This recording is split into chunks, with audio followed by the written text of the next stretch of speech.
Welcome to your first semester of cell biology at Delhi University. Today, we are diving into one of the most fascinating and crucial topics in zoology, G protein coupled receptors, or GPCRs. If you have ever wondered how your body instantly reacts to a sudden scare or how you can smell a delicious meal from across the room, the answer lies right here. We are going to build your understanding of this topic from the ground up. So let us get started.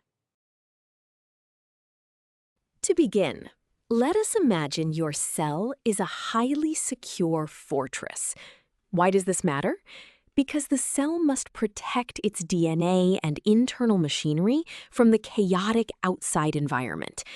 When an urgent messenger, like the hormone adrenaline, arrives, it is not allowed inside. Instead, it presses a special doorbell on the outer wall. This doorbell is the G protein-coupled receptor. When it rings, a security guard inside the fortress, the G protein, wakes up and runs to deliver the news to the commander.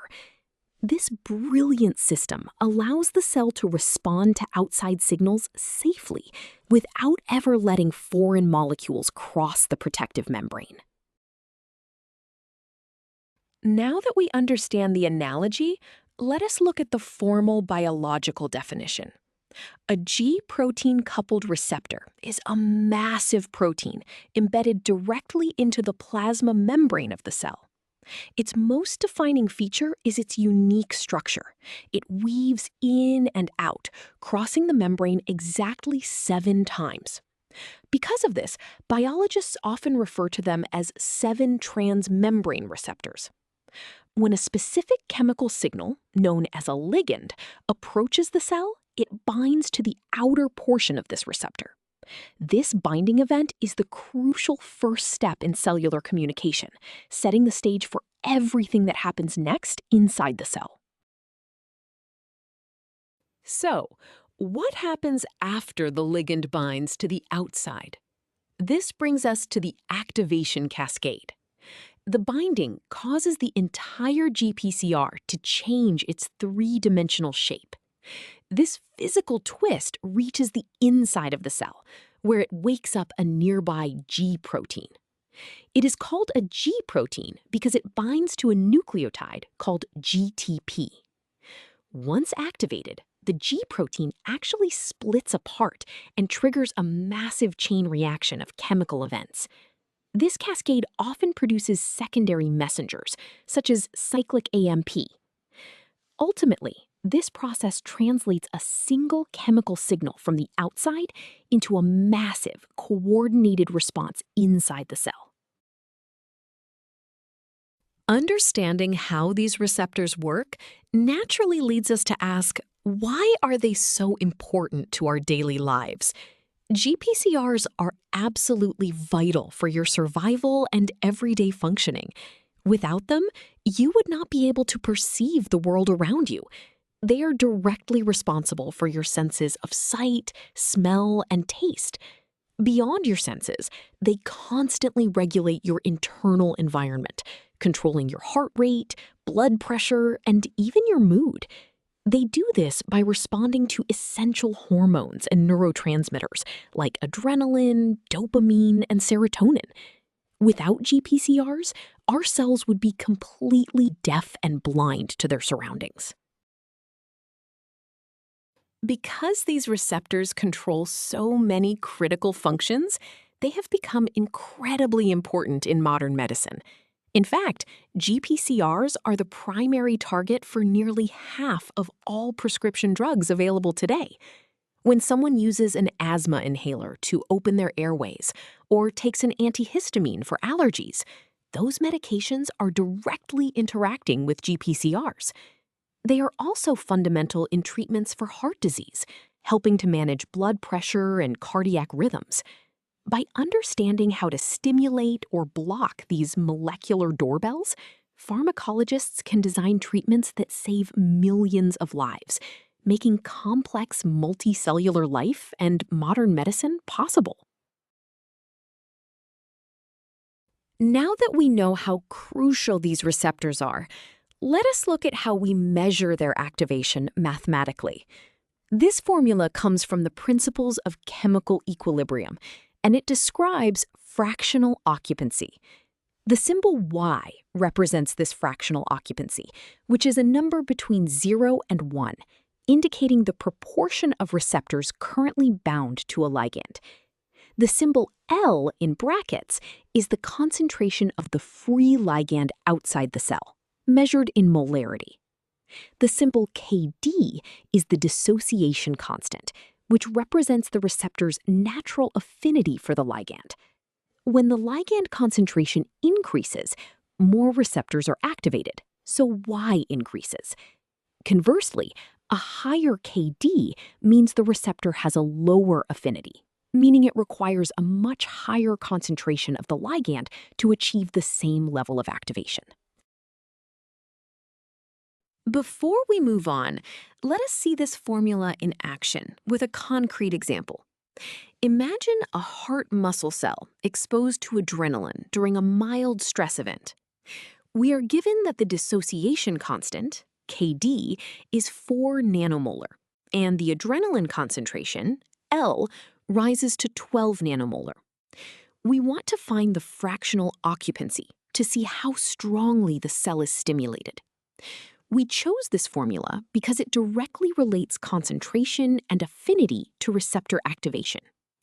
We substitute 12 for L and 4 for Kd. Adding the denominator gives us 16. Dividing 12 by 16 simplifies to 0.75. This final answer means that 75% of the receptors are actively bound to adrenaline. Physically, this tells us that the cell is highly stimulated, ensuring the heart beats faster and harder to handle the stress. Now that we have calculated how many receptors are occupied, we must understand the real magic of this system: signal amplification. This formula conceptually represents a multiplication cascade, where one event triggers many more. The variable N cyclic AMP represents the total number of cyclic AMP molecules produced inside the cell. NL is the initial number of ligand molecules bound to the surface.